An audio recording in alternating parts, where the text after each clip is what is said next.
What's going on, everybody? Welcome to episode 63 of the Game Room Podcast. I'm your host, Rome, alongside Dev. How you doing tonight, Dev? Doing good. Dev, you finally finished Fallout. I finished all of it. Finally yes. finished. Finally. You stopped watching all those years-old anime. Yeah. You're like, you know what? I should probably watch this new show. And yeah, we're going to talk about Fallout, obviously. We're going to be kicking off the show with that. We're also going to be talking about other big news going around the games industry this week, including Helldivers 2 on Xbox, Xbox VR headsets, and all that, and much more. So yeah, let's jump right into it. What's up to Ty in the chat? Persona Vibe as always with our intro. Hey, Ty. That sick Undertale intro. Yeah, so let's get into it. Fallout's a huge hit. Dev, I kind of wanted to open up the floor to you. So last week I was talking about the show. I finished the show. I loved the show. Mm-hmm. How did you feel about Fallout as the show? Okay, so as I was explaining a little bit before the show, I watched the first 6 episodes before Sunday, and I got to talk to Forrest, and he was like, "Did you finish it yet?" And I was like, "No, I'm still working on it. I'm only on episode 6." And he was like, "Oh, you're missing the best part." And everything. And I'm like, "I'm getting there." But up until episode 6, I liked the show a lot, but I didn't understand the hype behind it. Besides it just being like a live action adaptation of a video game show, I thought that was a big hype for it. And I was like, "Yeah, this show's good. I get it," but like everyone's saying it's like phenomenal, and I don't understand why. Like it just didn't click yet. And then I watched episode 7 and 8, and I was like, okay, I was like locked into those episodes. I get it now. So before we move any further, we are about to talk spoilers for the show. Yeah. For those who are watching us now, maybe light spoilers. I don't know. I think we're gonna. I think it's gonna be a pretty heavy. I feel like heavy spoilers coming. Just up. in case, like we're not gonna like talk about everything, but like whatever we talk about, well, I'm not gonna hold back at this point. So if you haven't seen the show yet, come back if you're live. Come back later. Come back in like 20 minutes. If you're not live, skip forward. But we're gonna get into it. We're gonna talk Fallout. So go ahead, kick it off. What do you want to talk about? Where do I begin? I don't know if it's been confirmed or not, but let's talk about ghouls first. Sure. So I don't know if it's in the lore of the games. I've only played Fallout 3 and 4, Mm-hmm. and that's as far as I know for lore wise. Ghouls were created to extend life. It seems like. I believe it's more so the mutation and all the drugs that certain humans take that turns them into ghouls. Okay. It's the radiation mostly. Okay. Yeah, it's the radiation. Because I'm bad with names, but that one guy, get that thing and watching his foot heal. And I'm like, oh, that's awesome. And that's a whole other thing. That guy has a core, and there's just a pseudo armor just sitting outside a vault somewhere. So I didn't watch Fallout. What the fuck what is this dude's problem? Crazy. Right. Whatever. Oh, we're still doing it. We're going. So. But I feel like the setup for the next season's already there, and I think that crazy doctor guy is gonna have a pseudo armor. You think the doctor's gonna get out like what, like a T-60? He has a core, and that one suit of armor just sitting outside that vault. And I think they go back and get it. Yeah, that's possible. I can see that too. That's an assumption, I guess. An assumption, but also he can just have a suit now. And just which, by the way, hilarious character. He's a crazy. Like Maximus shows up and it's like episode 2 or 3, and Maximus thinks he's doing a favor by letting this guy go. He's like, he was fucking my chickens. Oh no! All right, just to talk about the 3 main characters. Oh yeah. Watching the show, like the first couple episodes, I hated Maximus. Same. Every episode, he got worse and worse, and at first I felt like I'm not supposed to hate him, and then as the show went, I was like, oh yes, I'm supposed to hate this character. Like, yeah. And then he redeems it, like the quickest redemption in 8 episodes. Well, for me, and again, spoilers. Again, when it turns out that he didn't put the blade. Yeah, that was a big. That was the big deal. That was the moment where I was like, okay, because like it, and like even like going back and watching the first episode with the wife, like. It really changes how I view Maximus in that first episode, because it just seems like Maximus is just kind of like a wimp, where he's like, hey, this is your best friend just got promoted, you feel jealous, so the show does a great job at making it seem like Maximus does it, and I thought that was because you would believe it. He kind of plays a scumbag for a lot of it. Yeah, I mean, or just an idiot when he told his squire who he was, and I'm just thinking to myself. Why? Why would you do that? Because he made him feel it. He's like, Knight Titus, brand me. Which even that character... it's hilarious that he brands him, and then Max was like, all right, you got me. I can't believe that guy branded me.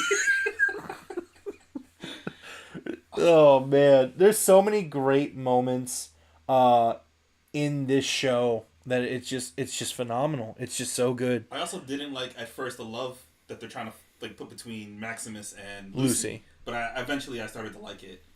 It grows on you. It really does. It does grow on you, but it's like... Again, the show really kind of, not hinders, but like, if you don't like Maximus, I could see how you're sitting like through the show like, I'm not liking this dude. And like, they're really shaping this guy up like he's going to have some big hero finale. Which, to be fair, I think they do give him that kind of at the end of the first season. But like, just knowing that he wasn't the one that put the blade in the boot, I thought that was a big moment. Yeah. And like he redeems himself like in that vault in episode, is that 7? Where like Lucy is like about to get thrown out. Yeah. I thought he was gonna come in and kill everyone. Like I was like worried at first. Yeah, but then he's like, oh, my bad. Yeah. But like it's the thought that counts. So like he comes clean to Lucy in episode 7. Yeah, that I liked a lot too. He definitely changes his character on a lot, and now he's a character I really like. Like I'm excited to see him in season 2. Yeah. I'm definitely interested to see where we go from here with season 2. I mean, obviously that ending of season 1. Like, I mean, we could talk about the plot twist if you want. Not yet. Not we'll yet. Get there. Okay.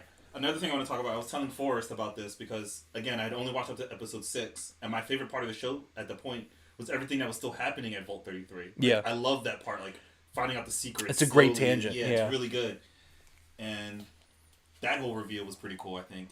They did a really good job at making sure everything happened at once. It was like back to back to back to back, and I love that. Yeah, I think the pacing of the show was phenomenal, and in like how it went between, the ghoul and Lucy and Maximus, and then it goes back to Vault 33 and like what's going on there, and it just tells a really great story leading into the finale, where like watching all 4 of these tangents and how they kind of coincide at the end, it's just really really well done, and It works out really well. it goes beyond just being a great adaptation, which it is. It's a fantastic adaptation, but it just kind of, for me, it just goes beyond that. It just tells a great story. Yeah, and it also becomes part of the lore of Fallout. Like it's in a way necessary.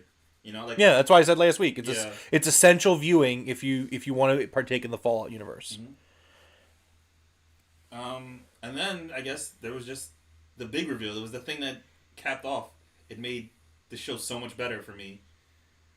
One, finding out what that thing was in his neck that he had injected, because I was like, "What is that? I don't understand." It's weird. It's really why does weird. everybody want this guy? Why is his head so important? Obviously, it was the chip. Cause Yeah, everyone knew like, it was the chip. I don't understand. And then finding out in the past that Moldaver, I think her name Yeah, is. yeah. She's trying to get back the plans. That's something that her and her company created, and it was essentially cold fusion. And it's like, yeah, this is the goal. You know, this would end the war. Obviously, this is like something that ends. But it's why everyone wanted it. It's why the Brotherhood wanted it. The Yeah. Enclave wants it. Although we don't really see the Enclave, which really cool that the show goes through, and they mention the Enclave multiple times. There's a lot of teases for the Enclave. Yeah. That's a faction we see in season 2. Yeah. And it's so impressive. Like how much they could have done so much more this season, but chose not to because they were like, let's not blow our load in season 1. And I just think that's incredible. It's such a great show. Really enjoyed it. For me, the coolest part of the entire show for me Yeah. wasn't so much the Voltec, the big Voltec reveal. It was the one right before that where they split up these volts so that certain companies can have certain volts and they can do whatever they want Yeah. in order to, hey, listen, we're going to end the world. You do what you have to try to win. And like, it's the biggest gamble ever. If you come out of this and you're alive, it's the ultimate monopoly is what she called it. Yeah. And it's just like, for me, that was the coolest part where like, Yeah. you hear them going around the table, what their plans are already, their thought process. And a lot of those do show up in Yeah, the I games. thought that was so cool. That for me, that was the coolest part. Was like, hey, like the one I forget his name. He was like this angry Asian guy, and he was like From Westco. Yeah, from Westco, we're gonna make super essentially super mutants. Yeah. That's what he wants to do. Like, hey, we're gonna have robots run ours. It's just like that part for me was the coolest. So here's a little thing that I don't know if you noticed, and I want to see if you did. So you remember when Lucy and Maximus go to that vault where everything's weird? We were talking about it a few minutes ago.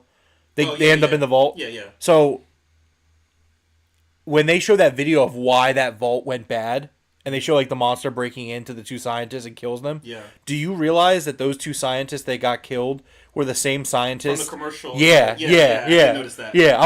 Okay. I was just like, I didn't I was notice like, that oh, that's until, so cool. Because after they show that, they re-show the commercial partially. Oh, in the do background. they? Yeah. oh, see, I don't even remember back that. in the present, or I guess the time back in the past, they show that. So I'm like, oh, that was really cool. Yeah. And I did the Overcomer thing. I only got it when the one guy is like finally dragging it and like he has to hide it in the trunk. Mm-hmm. And at first I thought that was dog meat he was putting in the Nuka-Cola chest. Yeah. But like then what's his name comes out and takes on, and he does call him dog meat. Yeah, he does call him so dog meat at one I point. thought Yeah. that was cool as well. He's like, sorry, dog meat, you're not my dog. Yeah. Which, man, I love the past stuff too. I love how he's at the party and he's talking to the guy that sold his voice to Robco, and it's a voice that like we've heard through the games. Yeah. And he's just like yeah, I sold my voice. He's like, hey, we're products now. You have to sell yourself. Yeah. And yeah, there's just so many great things on so many levels about this show. What's the what's the ghoul's name again? The third character. I forget. I forget his name, but he's such a badass. Well, the problem is I forget because for most of the show they refer to him as just the ghoul. He doesn't go by his name during the actual show. And I don't remember his pre-time skip name. I'm gonna look it up real quick just because I'm completely blanking on it for some reason. Cooper, that's what it was. Cooper Howard. Yes. Okay. Yeah, so Cooper And Codsworth. Yeah. So yeah, I mean it's such a good show and I loved it so much. I mean we could go further in the spoilers if we want, but like at the end of the day, like what an incredible show. Like I loved it so much. Like I really have been wrestling with it the last few days, like whether this or the Mario movie from last year like is my favorite game adaptation.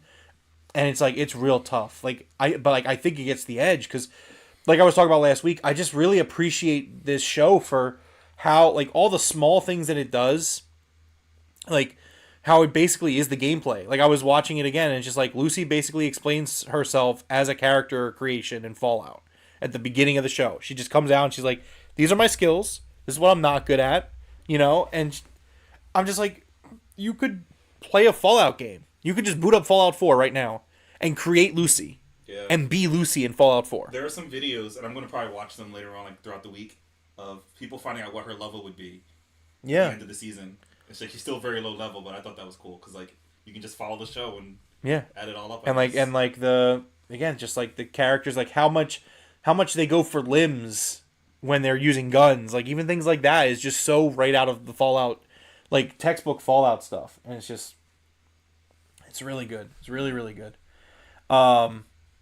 So good, in fact, after weeks of us speculating it, it was announced officially through Variety that Fallout is officially renewed for Season 2 at Amazon.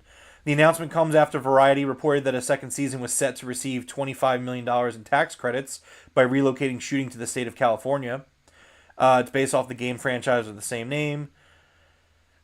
Geneva Robertson Dworet and Graham Wagner are the creators, executive producers, and showrunners. Jonathan Nolan and Lisa Joy, executive producer via Kilter Films, which is under an overall deal at Amazon. Athena Wickham of Kilter Films also executive produces along with Todd Howard for Bethesda Game Studios and James Altman for Bethesda Softworks. And Amazon MGM Studios and Kilter Films produce in association with Bethesda Game Studio and Bethesda Softworks. Praise be to our insanely brilliant showrunners, Geneva and Graham, to our kick-ass cast, to Todd and James and all the legends at Bethesda, and to Jen, Vernon, and the amazing team at Amazon for their incredible support of this show. We can't wait to blow up the world all over again, said Nolan and Joy. So really excited. The worst thing about it is that we have to wait for it. Yeah. But in the meantime, I told you, because of the way it ended, I have to play Fallout New Vegas now. Mm-hmm. And so I have something to do until hold me over for the next, I don't know, New Vegas, years. 76. Yeah. Well, it's funny. So I told you that I do my franchise playthrough all on the side. Like right now I'm playing through all the Zelda games. Are you thinking about adding? After Zelda, Fallout's might be the series nice. I do. Nice. I might just you know what? Because I admittedly haven't played 1 and 2. Yeah, no, I haven't played. And they're on PC Game Pass, so I'm you know what? Maybe it's time to dive into those games and and replay 3 and New Vegas and 4 because it's been years since I've played those. Yeah. And I don't know. I think having it on your laptop, you can multitask, just have it playing while you're doing stuff. Yeah, that's a good idea. Well, in a way, I'm kind of glad I haven't played New Vegas yet because now it's really relevant. Which that ending, man, we going to New Vegas. Yeah. Oh my god, so exciting. So everyone else has the same idea, Devro. Fallout 4's player count has increased by 525%, and its player count on Steam is currently approaching Helldivers 2. This comes from Forbes. Thanks to a massive resurgence in interest due to Amazon's great new Fallout show, plus some big-time sales, Fallout 4 is experiencing what are far and away its best numbers since its launch on Steam in 2015. Fallout 4 used to be topping out at a respectable 24,000 players a night, but as it stands, it has 160,000 concurrent players, and rising this past weekend, and is approaching the more recent Steam mega hit of the moment, Helldivers 2, currently at 175,000 players. Paul Tassi from Forbes says, I don't think it's out of the realm of possibility that it could pass it. Fallout 4 is already blown by Rust, Call of Duty, Rainbow Six Siege, and Baldur's Gate 3 on Steam. It's just a few thousand away from the eternally played GTA 5. It is one of multiple Fallout games experiencing this spike in the wake of the release of the show and ensuing sales. Some numbers from before and after are below. That he puts Fallout 4 went from 24,000 to 160,000. 76 saw an increase from 12,000 to 64,000, which is higher than the numbers were at launch. New Vegas went from 6,000 to 37,000, which I see you smile just there. Yeah. And then Fallout 3 even got a big uptick from 1,000 to 10,000. That's crazy.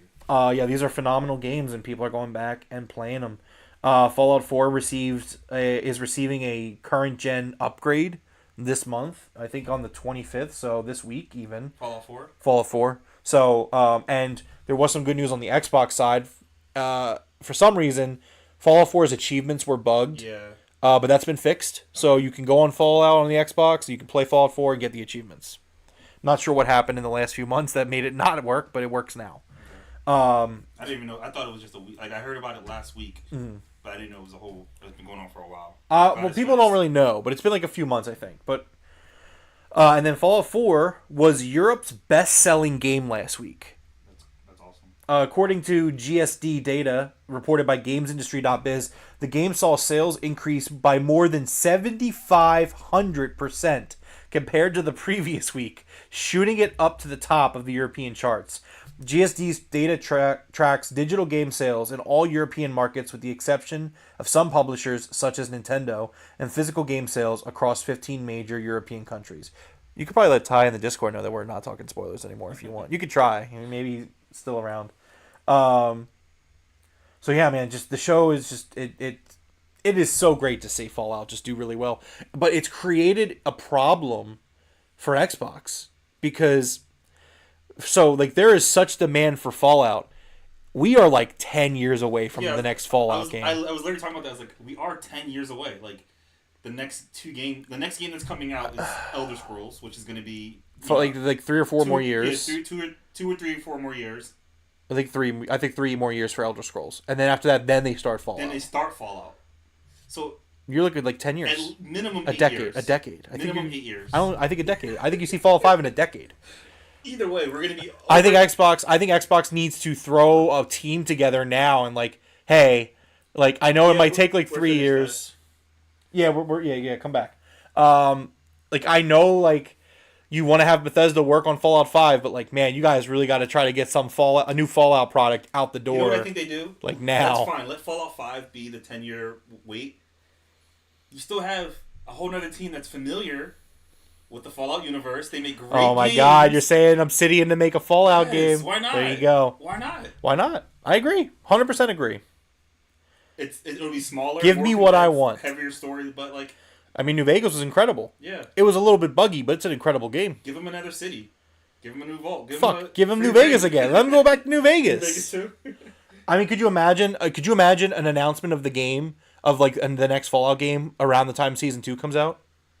Yeah, that'll be launching like the next year. Maybe it could coincide with the Season 3 if they're still doing it at that point. That would be amazing.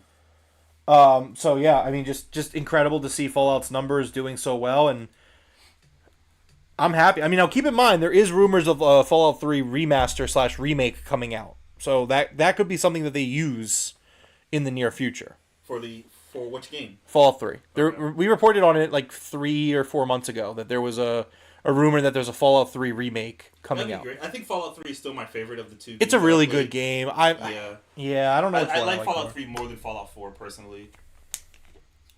Yeah. Honestly, I would hire the modders to make a Fallout game. Like, there's a whole Fallout London mod. The London and the New Jersey. Yeah, I would just like hire. Well, first of all, New Jersey's it's already a wasteland. But I mean, like, I think that was 76 that's supposed to drop. But yeah, the whole London game, I think that's dropping soon. I think they only delayed it because of the show and stuff. But like, now's the perfect time to put it out. Oh yeah, absolutely. Let's move on to the next headline. Speaking of dropping, Devro, the craziest thing is happening. It's something you said wasn't going to happen. Did I? Yeah, I think you said that there would be no reason to do this. Okay. I don't know if I'm right. I think I'm right on that. Oh, no, I didn't say there was no reason, but yeah, go ahead. So Sony is in early talks to release Helldivers 2 on Xbox. It's being claimed. Following comes from Insider Gaming. Helldivers 2 has been on the market for more than 2 months. In that time, it has enjoyed a stable and consistent player count. There's a dedicated, thriving community at the heart of this ambitious live service game, and that's despite the title not appearing on Xbox platforms, only PC and PlayStation 5. That might be set to change, though.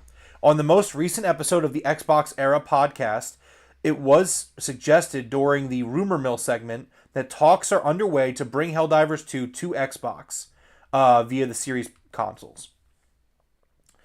As a live service game, Helldivers 2 is nothing without its players. What better chance to expand that player base than to introduce the game to an all-new platform and boost the cross-play mechanics of that title? That was the sentiment referenced by Special Nick during the most recent Xbox Era podcast. Quote, we know that PlayStation has a new CEO at the moment, and I think that the new CEO might be more open to certain things. What I've heard is that there may be some very, very early preliminary discussions about the possibility of Helldivers 2 coming to Xbox. Okay. Now, it's worth stressing, as Nick does, this is not a confirmation, just a rumor that he's heard.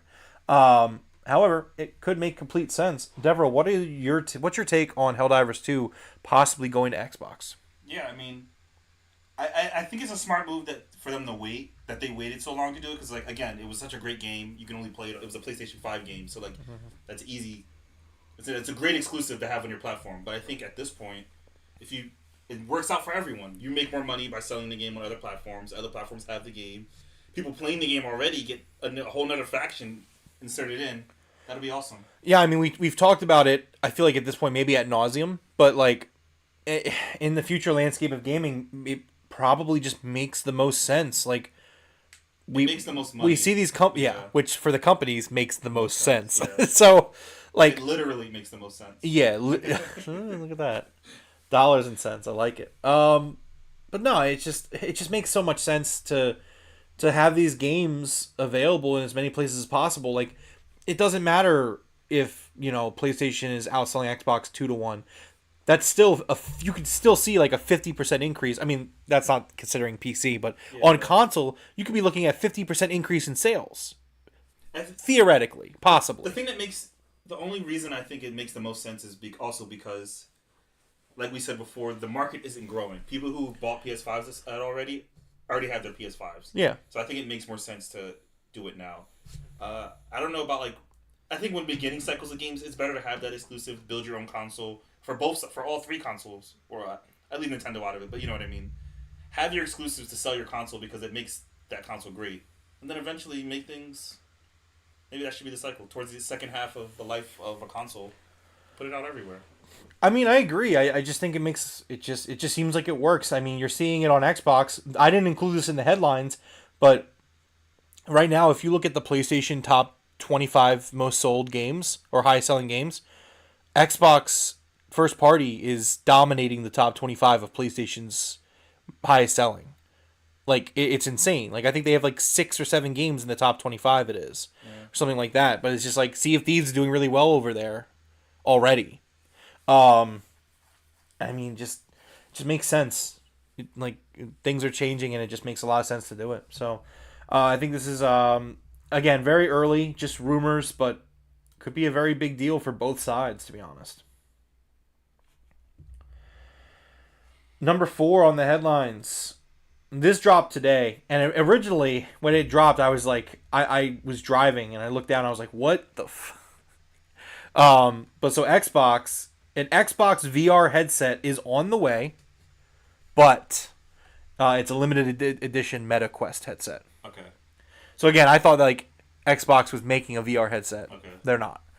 But Microsoft is teaming up with Meta to create a limited edition Meta Quest VR headset that's, quote, inspired by Xbox. While both Microsoft and Meta aren't sharing full details on this headset, it sounds like it's simply going to be a skinned Meta Quest 3 or future unannounced version that comes bundled with an Xbox controller. We're working together again with Microsoft to create a limited edition Meta Quest inspired by Xbox, says Meta in an announcement today. It's part of Meta opening up its operating system that powers its Quest VR headsets to third-party hardware makers. Asus and Lenovo are creating dedicated headsets that run on Meta Horizon OS. But the partnership with Microsoft sounds like it's simply a limited edition headset, much like how Microsoft creates limited edition Xbox consoles. In an Instagram post, Meta CEO Mark Zuckerberg says the version of the headset that is being released today comes out of the box with Xbox controllers and Game Pass, so you can immediately just start playing on a big screen anywhere you go. Microsoft has a mixed history of VR headsets on the Xbox side, which has led the company partnering with Meta more closely recently. A document leak in 2012 detailing Xbox One plans showed that Microsoft had considered Kinect glasses, codenamed Project Fortaleza. Those never came to life with the launch of the Xbox One console, but Microsoft then created a more powerful One X version that was supposed to be VR capable. So we don't really have all the details yet, but I mean, it's pretty cool. Yeah, that is pretty cool. I was kind of hoping that it was going to be Meta making a headset that would work with Xbox hardware. That's kind of what I want. That's something that would very much speak to me and interest me. But that doesn't seem like that's what this is. It's just going to be a Meta. But it comes with Game Pass, so I mean... Yeah. I mean, I think this is probably better right now. Microsoft, or Xbox I should say, doesn't have any VR games in the works. I would need to see titles before I get excited about an Xbox-only VR headset. But yeah, I think this is cool. I mean, I'm gonna have Game Pass. I mean, I have the Quest, so I can just try out.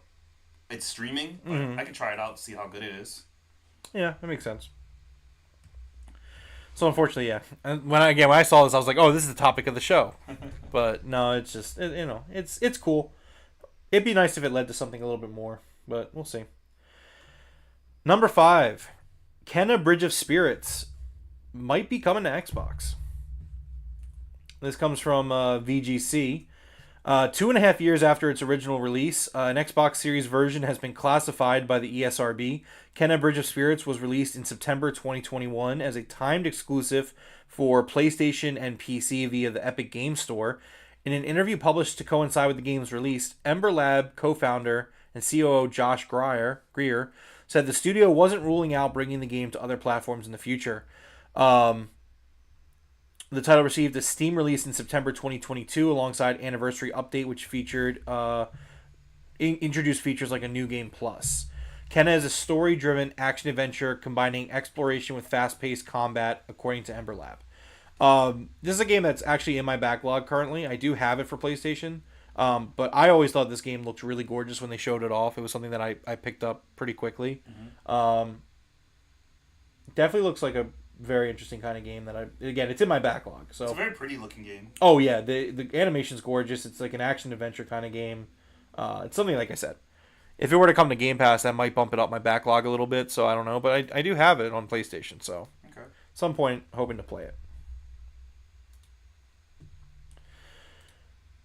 Speaking of my backlog, number 6 on the headlines, Kingdom Come Deliverance 2 was officially announced with a trailer and its first details. As revealed earlier via a leaked trailer, Kingdom Come Deliverance 2 will be released later this year for PS5, Xbox Series, and PC. The game was officially revealed in a 13-minute game reveal video, which showed off the first trailer and gave more information on the plot and features. Diving back into the heart-pounding world of 15th century Bohemia, which is in Central Europe, Kingdom Come Deliverance 2 picks up where its predecessor left off, thrusting players into the shoes of Henry, the steadfast son of a blacksmith, embroiled in a tumultuous tale of vengeance, betrayal, and self-discovery, the game's description reads. In this gripping sequel, players will traverse meticulously crafted medieval landscape, from the humble confines of a blacksmith's forge to the grandeur of royal courts, all while navigating the treacherous currents of a kingdom torn apart by civil war. The game will take place over 2 maps, making it double the size of the first game. This is a game that is, like I said, also in my backlog. The first one, that is. I was always really impressed by what I had seen from the first one, which is why I picked it up. Yeah. It's just really cool because it'll be like, it's all like a real-time world, where it's like you'll set up on a quest and the guy will like, all right, I'll meet you at the battlefield. And he actually takes him, he actually travels to the battlefield. Yeah. And like, if you like follow him, like he'll go the whole way. Yeah. Like and if you like take too long, he'll be like, where were you? Like we went to the battlefield, you weren't there. I wonder, like, do we need that? I guess it's cool. It is cool. It's also one of those things where it's like, I don't know if I want that. No, that's fair. But like, not every game needs to do it, and I think this game does it well. I don't know. I've seen a lot of cool things for this. Like, I think to save, don't you have to create like a saving potion? Yeah, something like that. Yeah, I think so. Yeah. So stuff like that, I think is cool. If you're really into the game, you're really into the role play of it. I don't know. I like it. Yeah. So again, very excited for this. Some good announcements coming out these last few weeks. But so yeah, that's Kingdom Come Deliverance 2. Speaking of 2, we have layoffs at Take-Two. More layoffs. Mm-hmm. Take-Two Interactive has announced that it's laying off 5% of its workforce and canceling some of its games. According to the GTA publisher, the move is to save around $165 million a year. The move that has already been approved by its board also calls for the company to find more efficiencies across its business in order to boost profit margins. In 2025, the publisher will launch arguably the most significant game ever, which is also what I've coined as the series finale of video games. Mm-hmm. Grand Theft Auto 6, which is expected to bring in billions of dollars in revenue. Its predecessor, GTA 5, sold $1 billion in units in a matter of its first few days on the market. Fucking ridiculous. Yeah. I mean, like, look, here's the thing, right? Like, I get it. I totally get it. You guys next year are about to launch the biggest video game of all time. You're going to make billions of dollars in a matter of days. I don't know why. I guess maybe, yeah, that's why. For me, this is probably, like, the most unacceptable of all the layoffs we've heard of so far. Do we know who they're laying off? It just says 5% of its workforce. Is there specifics? The company is estimated... No, it doesn't say. Okay. It doesn't really say anything, but it just says that games are also being canceled in the wake of these layoffs. Yeah. But 5%, that's for a big publisher like Take-Two, like that's definitely a significant chunk. I would have to imagine if they're canceling games. I would have to imagine the people they're firing are the people who are working those games they're canceling. I mean, again, for me, it just comes across as unacceptable. I mean, you're about to put out the biggest game of all time. Move to a different sector or something like that. I don't know. Like, let those games be made so you can try to make money off those games. Like, again, like the billions of dollars you're going to make on GTA 6 because you can. I agree with you.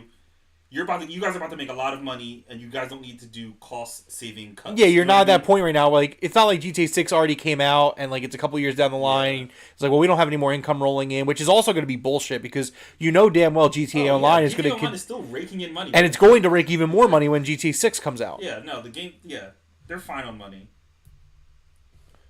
Sounds like you boys are advocating for charity. No, I just think it's just fucking... obnoxious. No, so that's why I was asking, like, what the people who they fired, who were they? Were they people? It sounds like from these canceled projects that we don't really know much about.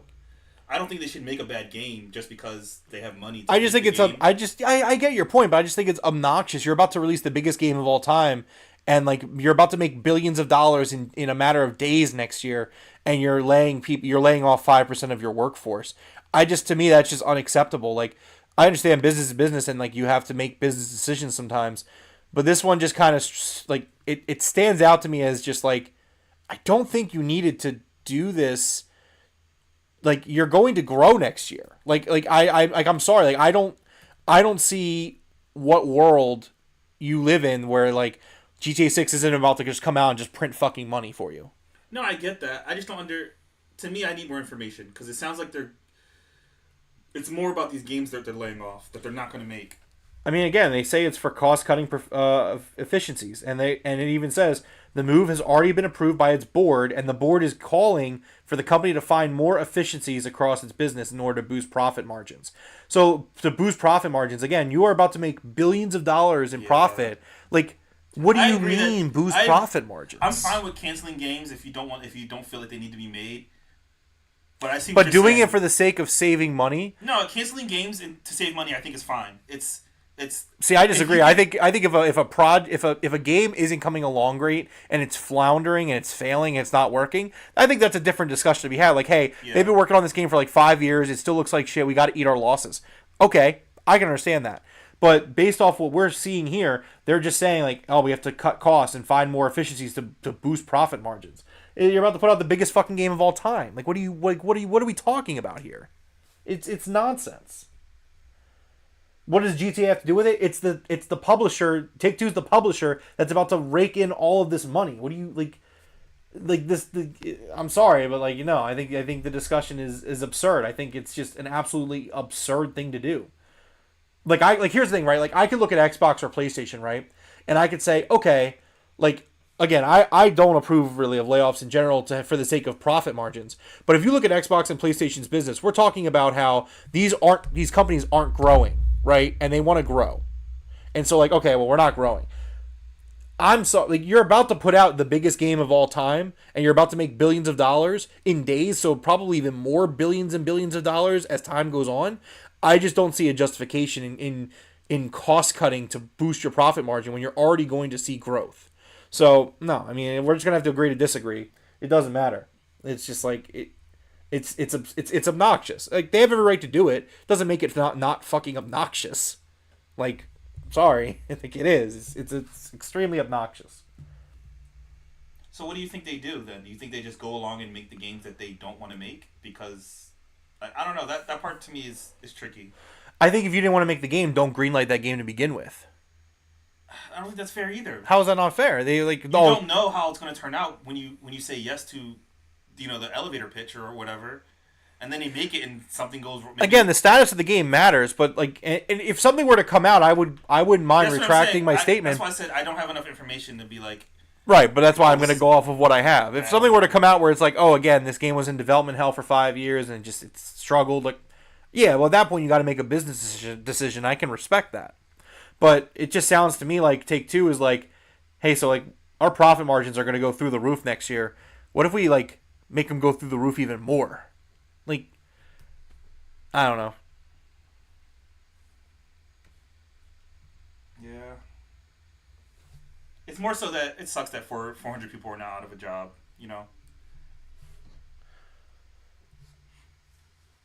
No, again, Ty is missing the point as he usually does because he looks at the shareholders. The shareholder comes in. No, I'm not saying you don't like. Again, like you can, as much as layoffs suck. Like, I can understand an argument for them in the name of growth, but the thing is that they're literally about to put out the biggest project of all time. I don't see much need to not let these games to not make these games. And if a game is going through like 5-6 years of development hell and like it's just not working, like that's a different story. Then you can sit down and be like, well, if it's not working, it's not working. But it's just again, it's absurd, it's obnoxious. Like, you're literally about to put out the biggest fucking game of all time. I'm sorry, I don't have a lot of sympathy for the shareholders boosting their profit margins when you're about to make billions of dollars next year. Sorry, not sorry. It's like, oh no, you guys are only going to make $20 billion? You want to make $25 billion? Like, fuck off. I don't give a shit about that. I don't care. Stupid. Number 8 on the headlines. Take-Two is preparing for a Mafia series announcement, it's claimed. Oh, see, there you go. They got Mafia coming out. Yeah, Mafia. Twitter user Kurakissis has claimed that Take-Two is preparing for a Mafia series announcement in the near future. Kurakissis has previously found early information on games by discovering trademarks, which could suggest that the game has recently had a trademark filing and could be gearing up for an announcement. Previous findings from the user include finding game names, including Metro Awakening, Indiana Jones The Great Circle, and Marvel's 1943 The Rise of Hydra. Last year, a job listing for the next Mafia game said that the game was to be an unannounced multi-platform game currently in pre-production using Unreal Engine 5. The job listing did state that the game is in pre-production, which implies that the game could be a couple years out from release. Nonetheless, if the game is gearing up for an announcement, trademark information on the game's name is likely to become available. So, I mean, Mafia... So they put the Mafia remakes out a few years ago, and they were actually pretty broken, pretty bad, so... As remakes are. Not super... I mean, did they ever get fixed? I mean... When I played it, no. I bought the Mafia 1 remake, and it was a broken mess. It wasn't very good. And I don't remember people liking Mafia 3. No, I don't think it went over that well. Yeah, I think it was like mid. So, I mean, we'll see what happens with Mafia. I know it's a great franchise. Like, I know it's a loved franchise, at least. Yeah, I think the first two are really beloved games. But something to keep an eye out for in the future. Number 9 on the headlines, PlayStation trophies and overlay coming to Ghost of Tsushima's Director's Cut on PC. In a new blog today, PlayStation revealed that the PC port of Ghost of Tsushima Director's Cut will feature both trophies and a new overlay. The blog explains the new version of the game shares the same trophy set as the game on PS5 consoles. In fact, as long as players connect their PS5 PlayStation Network account, we'll have the same trophies unlocked on the PC version. Completionists and PC enthusiasts will definitely appreciate the fresh opportunity to earn PlayStation trophies, as well as Steam or EGS achievements. So yeah, this is a big step, I think, for PlayStation, where you're going to be able to... This is the first PC release that they're having where you're going to get a PlayStation overlay, you're going to get trophies unlockable on PC. Yeah. It's that first step to that PlayStation PC launcher or whatever you want to call it. Yeah. And so, interesting and exciting for them. I just had a random thought. I think Ty is the kind of person that would like watch the E3. Remember E3 like back when it was like E3, and they would come out like, all right, so before we show the games, we're gonna talk about numbers for 45 minutes. I feel like Ty would be the guy who's like, let's go, 45 minutes of numbers. Yes. How many people have downloaded Facebook on the Xbox 360? That's a great number. Love that number. Games. Get that shit out of here. I don't need games. I feel like I just feel like that was Ty watching E3 right there. Okay. It's like Sean Lane would come out and be like, "Thank you everyone to come into the PS3 E3 showcase. Let's talk about how many people downloaded YouTube this year on the PlayStation 3." It's like, "Hey, we're shipping to 5 different continents." Oh, you want games? Well, give me like another 20 minutes. We'll get through it. I wouldn't be surprised if Ty turned it off when the games came on. He was just like, you know what? I'm done. I came for my stuff. Number 10 on the headlines. So last week, Dev, we talked about the Star Wars Outlaws backlash over the Jabba the Hutt mission being locked behind the $110 version. Yeah. Well, in a new report by IGN, a Ubisoft spokesperson has promptly addressed the fan backlash over Star Wars Outlaws locking a Jabba the Hutt mission behind a season pass. Naturally, prospective players quickly criticize Ubisoft for basically hiding the Jabba's Gambit mission behind a paywall. After all, Star Wars Outlaws is already a full-price AAA game. In today's IGN report, Ubisoft elaborated on the exact nature of the mission. Quote, to clarify, Jabba the Hutt and the Hutt Cartel are one of the main syndicates in Outlaws and will be part of the experience for everyone who purchased the game, regardless of edition. They also said that Jabba's Gambit mission is an optional additional mission for Season Pass owners. Star Wars fans are already on edge after an internet access requirements appeared on covers, and that it's only for installs. The recent story trailer did look promising, though some Ubisoft skeptics remain hesitant. So this does seem like a positive update that Jabba the Hutt is still in the main game. Yeah. He is the Hutt Syndicate as a whole are still a part of the main plot. It's just one mission that Jabba's in that is locked behind the Season Pass content. Which that's usually how Season Pass stuff is. Like, it's in the game already. You just, for more stuff, you gotta pay for it. Yeah. I don't usually find the Season Passes to really be worth the money, though, to be honest. Like, I don't know. It's up to the person. Yeah, I get it. Yeah. I get it. One mission, though? I mean, plus some other, like, cosmetics. Like, I don't know. I would never spend $40 on that. Like, I don't know. Just... I wouldn't either. I don't think it's enough content. You know what I mean? Like, I can understand, like, an expansion. Like with Starfield, when I bought the digital... Or, like, the upgraded version, it came with, like, a steelbook and, like, a patch, but it also came with, like, I get that first expansion included. So I was like, okay, that makes sense to pay a little bit of an upgrade, so yeah, it made sense there, but I don't know. All right, number 11. Speaking of Starfield, did not actually I did not do that intentionally. That was just completely forgot this was next. Starfield will be getting some really good updates soon, said Todd Howard. In a recent interview, Todd Howard said that new, really good updates for Starfield will be announced soon. He shared no other details on what these updates could be. In a conversation with IGN, Howard discussed what Bethesda is working on currently. He said the primary developmental focus is currently on Elder Scrolls 6, though updates for Fallout 76 continue. He hedged on any specific details about Fallout 5, saying, I'm going to avoid putting dates on anything. Finally, he said that we're doing a lot of work on Starfield as well, so we have some really good updates that are going to get announced soon for that game. Xbox will have a showcase in June, so one might expect more details on Starfield updates or DLC then. The most recent Starfield update fixed the game's photo mode, prevented the furniture in players' homes from disappearing, and added many other fixes. In the same interview, Todd attempted to assuage fans' concerns about the shows, the Fallout show and Fallout New Vegas' canonicity. They are both canon. So, some interesting stuff coming out of that Todd Howard interview. Todd saying that there is some Starfield stuff coming up soon. I would expect us to hear about the Shattered Space expansion in June. I think it's a safe bet. Yeah, I think that makes sense. Yeah. Yeah. And you think their June showcase? I think it will. Yeah. I think their June showcase is going to be insane. I think we're talking a lot about like first the game releases. I don't think we're talking a lot about like Starfield updates and things like that could really also like be a big deal for them, a big release for them.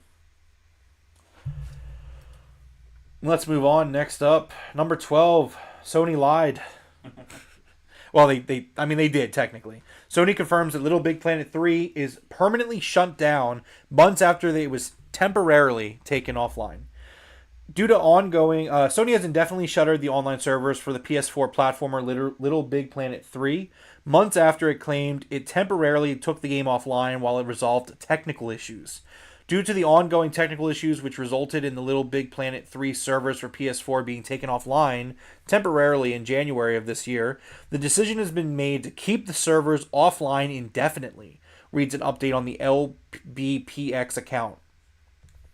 All online services, including access to other players' creations for Little Big Planet 3, are no longer available. The account notes that all user-generated content stored locally will remain available, but it will be unable to be shared. However, the surprise shutdown means that many user creations are now inaccessible and possibly lost forever, as many in the community had feared. Quote, I'm concerned that Sony deciding to pull the plug on the servers very soon is a real possibility, wrote one Reddit user in January. Nearly 16 years worth of user-generated content, millions of levels, some with millions of plays and hearts. Absolutely iconic levels locked away forever with no way to experience them again. The shutdown follows recent confirmation that Media Molecule's curation team has been let go as part of the previously announced layoffs. The Sony-owned Dreams and Little Big Planet Studio said last October it was entering a consultation process for team members in certain departments. Dev, so my thing here is that they kind of, like, I think it's wrong of them to not reopen the servers after saying it would only be a temporary thing. In a game that's, like, so important and focused on content creation, do you think that it's kind of unreasonable or wrong for them to say, hey, we're taking it down temporarily, and not at least giving users the opportunity to kind of get their things, like, situated, whether it be saved or recorded, like, whatever they need to do? Do you think that was, like, a step too far? Only if they knew from the beginning that it was going to be a permanent shutdown. If they didn't know that, I can understand. Like, hey, it was supposed to be temporarily. Well, they said temporary, so yeah, like. But I mean, like, things happen. You know what I mean? Like, so I get that. If it was something that they weren't planning on doing from the beginning, then yeah, like, it's kind of scummy. But if you knew from the beginning that it wasn't temporary and this was like a shutdown, I think that sucks. See, I think not giving the notice at all that it was going to be taken down is where the problem comes in. I think that at the end of the day, like, if you got to take it down, like, that is what it is. I mean, it is a 16-year-old game, and that's just how games are. Yeah. I mean, it's just, I don't like it, but it's just how it is. For me, you got to give these people the opportunity. Like, hey, look, we're taking this down. Like, I don't know. If I were them, I would have said something along the lines of, like, hey, we took this down, and it's going to be, like, it makes more sense for us to just sunset it overall. So we're going to give you guys 2 weeks. Like, we're going to turn it back on. It might not be perfect. It might be buggy. Whatever it is what it is. Do what you got to do for the next 2 weeks. We're going to shut down. I think that's the right way to handle it. And so I definitely don't approve of them going this route of just saying, like, hey, we're just taking it down temporarily. And then, like, 3 months later, they're like, you know what? We're actually going to keep it offline. So yeah, it sucks. I don't know. Again, like, I can, like, the one Reddit user said, like, hey, like, people worked on this game and made creations on this game for 16 years. It's a long time. I mean, a better sunsetting, like, hey, this game's going to be, you guys got, 2 weeks or whatever. Like, we need Pretendo. We need Pretendo to come in and save this game. Yeah. There was actually an interesting thing. One of a games industry journalist, I think Jeff Gerstmann, he actually was mad at Nintendo, and he went really kind of like, I didn't see the actual thing, but I heard people talking about it where, so they took off the 3DS servers, and his daughter played Animal Crossing New Leaf or whatever the 3DS one is. Yeah. She played it religiously since it came out, and she's devastated that, like, her Animal Crossing town is just gone now. Yeah. And so, like, he's like, what the fuck's wrong with you, Nintendo? Like, he was actually, like, apparently he, like, went off on them. I didn't actually see it, but I saw, like aggregation of it, like, people talking about it. Yeah. And I was like, yeah, I mean, offline games are always going to be better, Yeah. physical, old, offline games. Wait, so like she played New Leaf? I guess I don't know the full story, but that was just something I'm just bringing it up in in conversation. Yeah, it should be like your city, your whatever should be saved on the. I don't know. I've never played it, so I can't speak on it. I don't know. Something about it's gone though, and so apparently he was mad. He was upset about it. Let's move on. Speaking of Nintendo not doing things right, number 13 on the headlines, Samus Aran from Metroid was going to be in Fortnite, but it didn't happen because Nintendo declined Epic Games' offer. Nintendo wanted the Samus skin to only be visible on the Switch version of Fortnite. Epic Games was not okay with it, therefore it never happened. Devro, do you want to take this one? I mean, it's classic Nintendo. Like, how dare you want our IP in your like? How dare you want our IP to be successful? Yeah. Like, you know what's crazy to me? So like Metroid, if Fortnite wasn't as big as a success, I can get that. But Fortnite it's huge, and it's not even like I don't get it. I don't get it at all. my thing about it, right, is like, What do you lose from it? so one of Nintendo's things, right, like if you look at like Metroid games like don't come out very often because historically it's not a franchise that sells well. Mm-hmm. So you have one of the most popular games on the planet willing to take this Samus character and put it in your game. Yeah. And you say fucking no? Wait, just think about all the other, like, you could have Samus, you could have all the Fox characters, and it would fit perfectly in Fortnite. Yep. You could have... And people be like, who's this character? A Star Fox? Metroid? What are these? Yeah. And the next thing you know, Nintendo's bottom-selling franchises are getting sales too. Yeah, It just... Nintendo. It's just stupid. It's just mind-boggling. I hope the Nintendo Assassins kill me, because I'm done with it. Like, I'm so sick of it. How dare you play their games? I don't think I've ever had a love-hate... Like, that's not true. I was going to say, I don't think I've ever had a love-hate relationship like I do with Nintendo, but it's like, I also am a Philadelphia Eagles fan.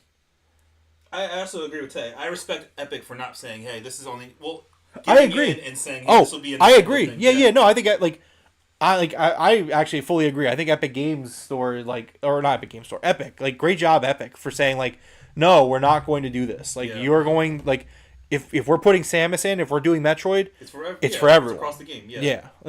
Yeah. I thought it was great by them. So, and yeah, Ty makes a great point. Like, it was literally Smash Brothers that made Fire Emblem popular. It saved it in the West. And now it's a super well-selling franchise for them here in the West because of Smash Brothers. Like, you've literally seen it work. You've literally seen it work. That's frustrating. You have Samus, you have all the Fox characters, you have some Splatoon characters in there. I think they would all fit in well. The top comment, Nintendo be normal challenge, impossible. Nintendo, please just be normal. Yeah, like, just, like, come on, man, please. Please. Oh, that's funny.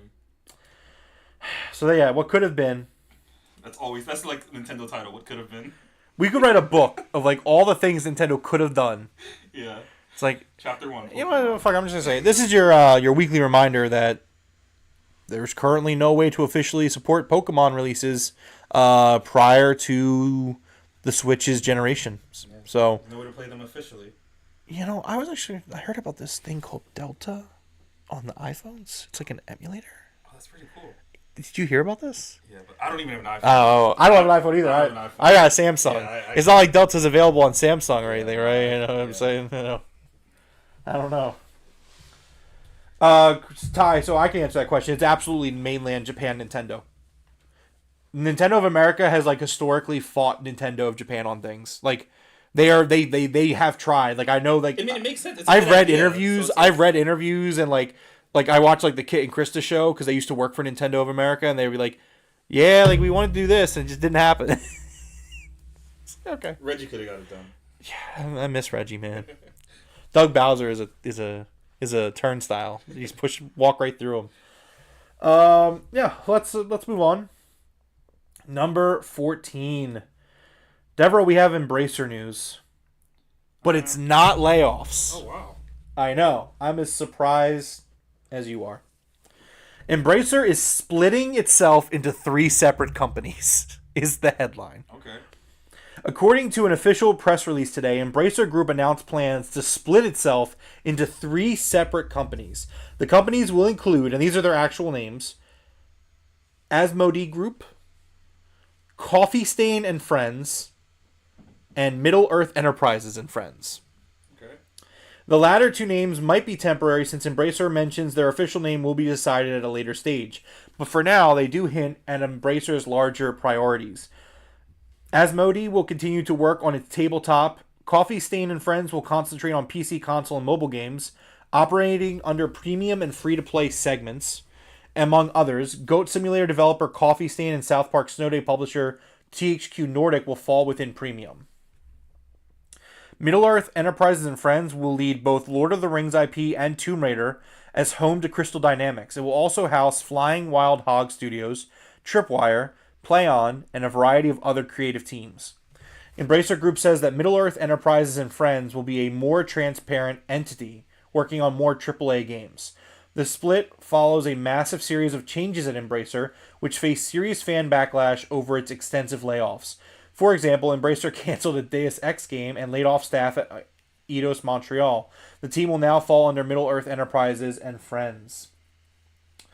I love that they were just like, hey, it's Middle-earth and Friends. It's just like, I saw a tweet today, I forget who it was, it might have been from Alana Pierce, but she was like, hey guys, we're cool guys, you know, like, we haven't laid off a bunch of people, look, it's us, we're Embracer and Friends. It's just like, yeah, really funny. So we'll see how this goes. Honestly, if I was Xbox, You think you just... I would buy Middle-earth Enterprises and Friends. Okay. Crystal Dynamics, Tomb Raider IP, like, just get them away from Embracer. I don't even care. Just get them, buy that division right there. Because of, you know, if you're Embracer, you're probably looking at, like, that's probably the division they dislike the most. Expensive AAA development, they don't want to do that anymore. They wanted money from the Saudis, and they didn't get it. But, you know, we'll keep an eye on how long this works. I think this... Next week. They've closed one of the... Yeah, honestly, I think it could happen. I just want certain... You know, I mean, they're all great. I don't think any studio should be... This is the worst way to die as a gaming studio, you know what I mean? Like, being bought up and then not be able to do anything because there's no money. Yeah. That sucks. Yeah. You know, I guess the hope would be to work for, like, a giant publisher that puts out the biggest video game of all time. So that way you can make the games you want to make, you know? I'm just glad there's no more bad news the rest of this episode. Nothing that will break my heart. Anyway, we got new news. Oh, shit. Oh, no! I didn't realize I was going to upset you what's coming up at the end of the show. I literally found out reading it in the script. I didn't know about it. Oh, man, I feel bad the way I worded it then. The way I worded it is so bad. It's alright. We'll get to that in a little bit. Before we get to Devro's heartbreaking news, Xbox is having a digital showcase next week on April 29th. Microsoft will be hosting the showcase at 1 p.m. Eastern, 10 a.m. Pacific on April 29th. The ID at Xbox Digital Showcase will feature a look at games like 33 Immortals, Lost Records, Bloom and Rage, Vampire Survivors, Dungeons of Hinterberg, a game that I'm very excited for, and much more. It will include epic trailers, fresh gameplay, and new reveals, according to Microsoft. The last ID at Xbox Digital Showcase showed games like Axiom Verge 2, Sea of Stars, Scarlet Deer Inn, and the Texas Chainsaw Massacre, among others. Can you read the list of games again that they're going to be showing next week? 33 Immortals, Lost Records, Bloom and Rage, Vampire Survivors, Dungeons of Hinterberg, and much more. Okay. Yeah, Dungeons of Hinterberg is one that I'm excited for any of those, but I think it'll be cool to see. I'm excited for Dungeons of Hinterberg. Game looks really good. It's going to be on Game Pass, which is obviously a big get for me. Indie games on Game Pass, like, I love that. Look, like, it's hard to make to afford a bunch of game purchases nowadays. So, like, give me these smaller indie experiences on Game Pass. Like, I love it so much. Okay.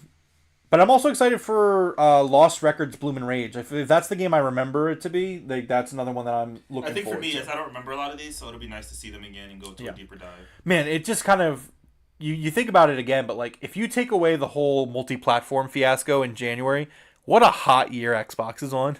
Like, from the developer direct to, like, all of this stuff and, like, the June showcase being the biggest ever and the big releases this year. Yeah. It's a great year for them no matter what. But, like, it's just really funny. But yeah, so that'll be next week. We'll probably have a recap of that for you guys next week on the podcast. All right, that's the end of the show. Oh, no, there's one more. I'm sorry, Devro. Watch Dogs is dead. It's dead, Devro. This one hurts. Yeah, it does. It really sucks. Now, this is just a rumor. To be fair, this is a rumor. Watch Dogs series is, quote, dead and buried. A fairly original Battle Royale project has also been canceled in the franchise. The Watch Dogs is dead and buried as Ubisoft has canceled multiple projects based on the franchise, according to online rumors. Speaking on Twitter, known leaker Jonathan revealed how the series is seemingly done. Legion's commercial failure brought the cancellation of multiple projects in the series, according to the leaker, including a fairly original Battle Royale project. Despite the lack of official word on the matter, what the leaker revealed is not hard to believe. Watch Dogs Legion didn't exactly set the world on fire, despite some interesting ideas, and in the past few years, Ubisoft has started focusing on more profitable franchises like Assassin's Creed and Far Cry. Still, the European publisher did bring Prince of Persia series back from its hiatus this year with The Lost Crown, a title that did not do well, actually, from what I've heard in terms of sales, and the upcoming Rogue Prince of Persia. So the franchise that began back in 2014 with Aiden Pierce's story may still come back in the future. Devro, go ahead. I love these games. The first one I liked. The second one I loved. And it just sucked. I haven't played Legion yet. I'm still going to play it. It went into a direction I didn't really like. It didn't have one main character. It had like a group of main characters. But Yeah. Watch Dogs 2, I played that game to completion. Yeah, it had cringy parts, and it wasn't perfect, but it was just like such a fun game. Yeah. Such fun gaming mechanics. And it sucks that it's dead. It does, man. Yeah, it was a really enjoyable franchise. I really enjoyed it. I didn't get around to Legion. I did buy it, but it's in my backlog currently. So it was just fun. Like, it was just all fun. I like the city they built. They mess with the Illuminati. Or no, not the Illuminati, the church. Yeah. You go there, and it's just and like you know what? Weird stuff. I always really appreciated, something I really always appreciated about the franchise was how it, like, low-key tied into Assassin's Creed. How, like, a little bit, in the first game, you can, like, find the Abstergo. So, in the first game, you could kill the president of Abstergo Games. And then, like, in Abstergo, like, in the Assassin's Creed universe, in one of the games, they're like, he's there, and then the next game, he's not. And they're like, yeah, he's gone. Yeah. And it's just like, oh, shit. Yeah, it's just, it sucks. Because I thought it was going to be a pillar for Ubisoft. Yeah. Oh, well, hold on. So, I'm gonna assume what Ty's going to say. It's a business, Devro. Grow up. It didn't make money. It's good that it's dead. He would say that with, like, an Irish accent, though, because he's Irish. So. It sucks. Yeah. I hope the rumor isn't true.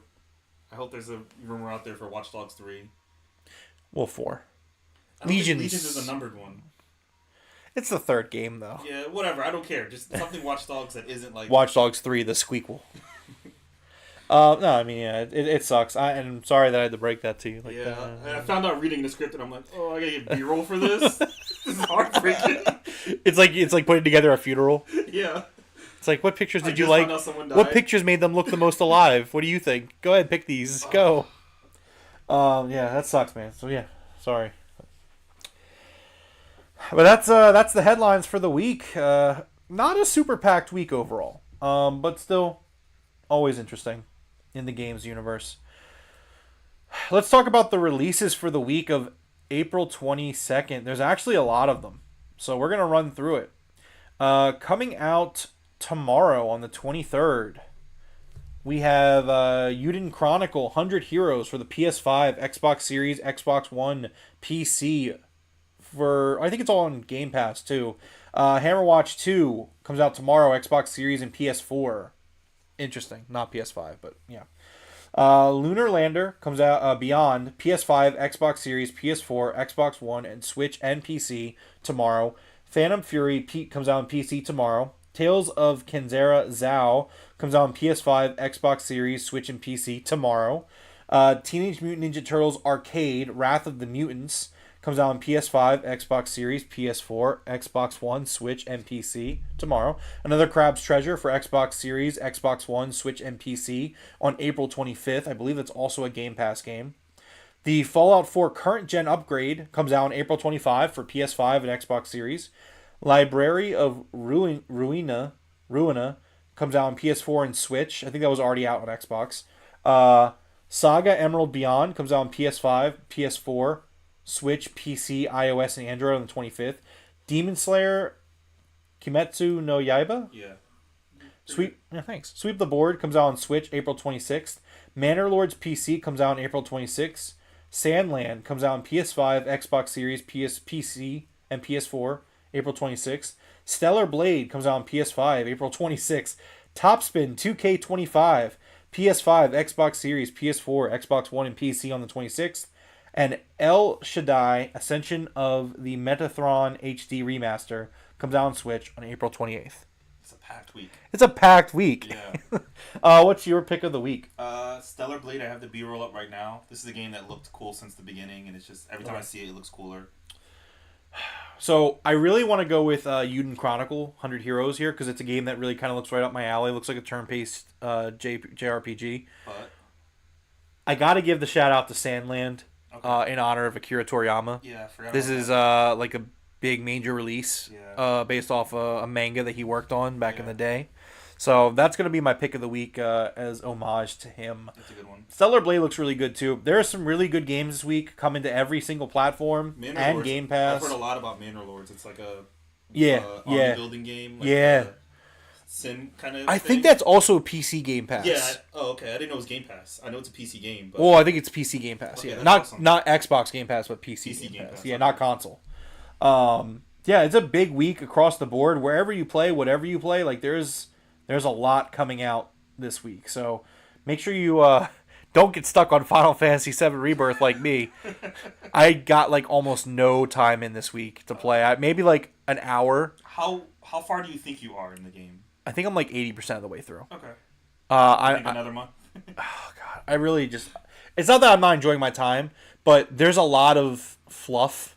There's a lot of padding, and I'm just like, okay, I'm hitting a point where like I'm content, but I'm not done the game yet. So I'm like, all right, we're trucking along until I can get to the end. That's kind of where I'm at with it. Where it's like I'm definitely not like super like into it like I was.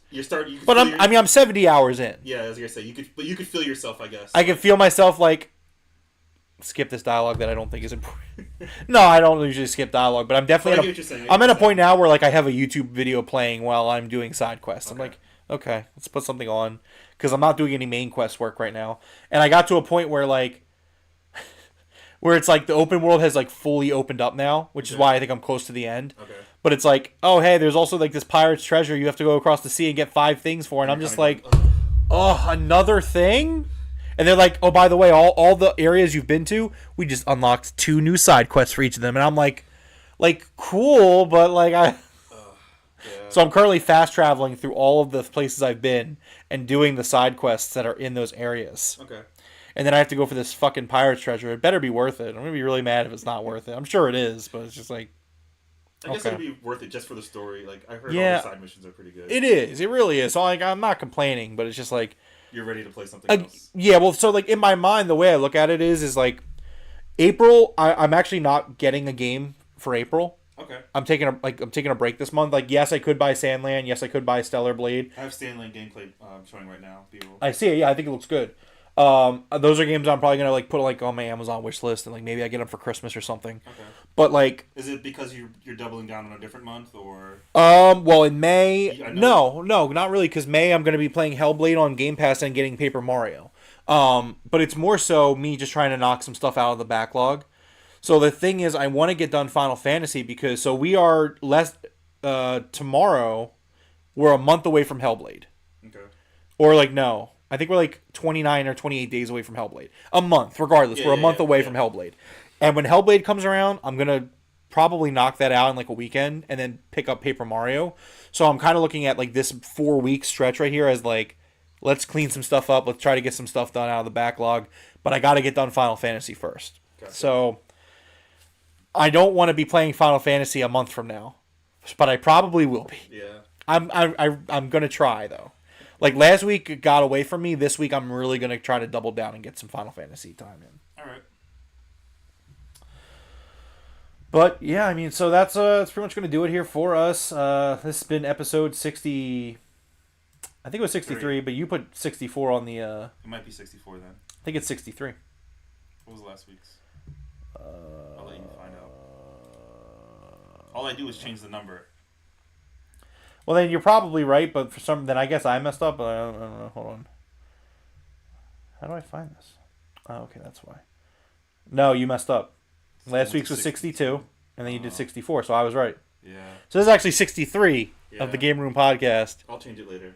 Yeah, no, you will. Episode 63 of the Game Room Podcast. Thank you, everyone, for hanging out with us here tonight. Make sure you hit the like button, subscribe, check out some of our other podcasts where we are always talking about video games here. Join our Discord, which you can find in the link below. You can follow me on Twitter. Please do. And yeah, I mean, that's pretty much it. We'll be back next week. Hopefully I'm done Final Fantasy by then. Any shows you're going to be watching now that Fallout's done? Oh, no, I'm done with TV now. Alright. Oh, I'm still watching Star Wars, to be fair. I'm watching Clone Wars. Clone Wars is really good. Like, Darth Maul comes back in Clone Wars, and I'm just like, it's such a great show. Like, I was sleeping on Clone Wars for so many years, and I'm just like... Well, now you get to watch all of it, you know what I mean? Like, that's a plus. Yeah, Star Wars has been phenomenal. So, actually, yeah, I am still watching Star Wars shows on the side. That's cool. So, yeah, very much enjoying that. But, yeah, anyways, we'll be back next week. Till then, see everyone later. See ya. Watch Dogs is dead and buried, and it's going to remain dead and buried. It didn't sell enough. The shareholders aren't happy. If the shareholders aren't happy, fuck you. Where's my money, Devro? Oh, shut up. The money.